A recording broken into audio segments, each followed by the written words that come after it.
bro မိုင်းခွက်ထဲမှာအာယုံဖန်ဆောက်ရလို့ပြင်းနေပြီလားဒါမှမဟုတ်ရင်ခိုးဖန်ဆောက်ရလို့ပြင်းနေပြီလားဒါမှမဟုတ်ရင်ဟိုလိုဒိုင်းမွန်းလေးဆောက်ရလို့ပြင်းနေပြီလားအားလုံးပဲမင်္ဂလာပါကျွန်တော်ကဂျုံမာဖြစ်ပါကျွန်တော်ဒီဗီဒီယိုမှာမိုင်းခွက်ထဲမှာအရာအားလုံးကိုပွားလို့ရဖက်ကြီးကိုကျွန်တော်စောက်ပြသွားမှာရှိပါကျွန်တော်ဗီဒီယိုဆုံးလက်ကြည့်လိုက်ပါOkay ဝေါ်ရရောက်ပြီဆိုတော့ကျွန်တော်တို့လိုအပ်တဲ့ပစ္စည်းတွေကိုကျွန်တော်ပြမယ်ပေါ့နော်ပထမဆုံးအနေနဲ့ကျွန်တော်တို့ဒီဖွာထဲဆက်ကြည့်ယူမယ်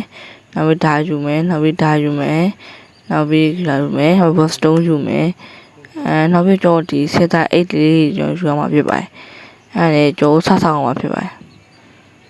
ဟောင်းနေနဲ့ကျွန်တော်အထက်မှာပွားမဲ့ပစ္စည်းကိုကျွန်တော်ယူရမှာပေါ့နော်ဥမာအနာပလက်ဆိုအနာပလက်ဒါမှမဟုတ်တက်ပွားလို့ရတယ်Okay စကားရများပြောပဲကျွန်တော်ဆက်ဆောက်လိုက်ရအောင်နော်ပထမဆုံးနဲ့ကျွန်တော်ဒီဟာလေးကို zoom ထားလိုက်မယ်ပြီးရင်ကျွန်တော်ဒီအထက်မဲ့ပစ္စည်းကိုထပ်တာနောက်ပြီးဒီအဘေးကဟောဖြတ်လိုက်နောက်ပြီးဒီမှာတကူထပ်ထားနောက်ပြီးသူ့ရဲ့ဒီဟို develop กว่าပေါ့develop กว่าမှာကျွန်တော်ဒီ block လေးကိုထပ်ထားမယ်ပြီးရင်ကျွန်တော်ဒီ redstone ကိုကျွန်တော်တို့လိုက်ရမှာပေါ့နော်redstone မှာဒီရောက်ဒီဘေးနားဟာအဲ့ဒီကြောလိုက်ဆိုတော့ဒီ lever လေးကိုချ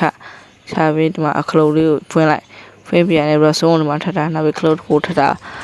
အဲ့ဆိုကျွန်တော်ဒီ lever ဆိုလိုက်မှဆိုဆက်ကလှုပ်တယ်ပေါ့နော်အဲ့နဲ့ကိုထည့်ခြင်းတဲ့ပစ္စည်းကိုဒီအိတ်ထဲကိုထည့်ပြရတယ်ကျွန်တော်ဒီထဲကိုထည့်ရပါပဲဖြစ်ပါတယ်ဒါနဲ့ဗီဒီယိုကိုကြည့်ပြီးကျွန်တော်ရဲ့ကောင်လေးကို follow လေးနဲ့ subscribe လေးနဲ့ပြီး like and share လေးနဲ့ကိုကြည့်ခဲ့ပါအဲ့တော့အားလုံးကျွန်တော်တောင်းတဲ့ကျေးဇူးတင်ပါတယ်ပေါ့နော်ပထမဆုံးအဓိကကျွန်တော်အဲ့ဆက်ကိုဒီလက်လေးနဲ့အမြဲတမ်းနှိပ်ပေးရမှာပေါ့နော်အဲ့လိုနှိပ်ပေးမှဆက်ကအလုပ်လုပ်တာပေါ့နော်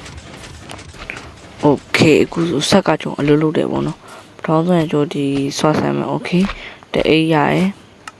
အနာပလဲယူလိုက်မယ်နောက်တိတ်ကိုထည့်ကြည့်မယ်ဦးတွေ့လားအဲ့ဒီအများကြီးဖြစ်တယ်တွေ့ရဒီဒါကျွန်တော်ဆက်ကအလုပ်လုပ်တယ်ပြောမှာဒီအနာပလဲနေရာမှာဘရိုကြိုက်တဲ့ပစ္စည်းကိုထည့်ပြီးဆန်းသက်လို့ရရပေါ့နော်ဒါတော့ကျွန်တော်ကအနာပလဲကိုဆန်းပြထားတာဖြစ်တယ်အဲဆို16ခုနဲ့ထည့်ကြအခုဆိုကျွန်တော်မှာ16နောက်ထပ်16ခု3ခုထည့်ကြရပါတော့ဒါအရင်မိုက်တယ်ပေါ့နော်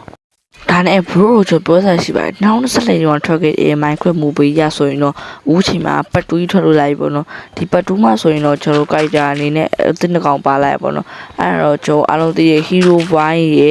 နောက်ပြီးတော့ spider-man ဟို spider-man ငယ်ရေspider-man ရှိသားတို့ပါလာရပေါ့နော်သူတို့ကတော့အဲ့ဒီနေရာမှာတရုပ်ဆောင်တဲ့ကောင်မလေးပဲဖြစ်ပါတယ်Minecraft movie ကိုဘာသာကိုကျွန်တော်တူကြည့်ကြပြီလားကြည့်ကြရဆိုရင်ကျွန်တော်ကိုမမှာကြည့်ကြတော့မှန်းခဲ့ပါပြီအားလုံးဆိုကျေးဇူးတင်ပါ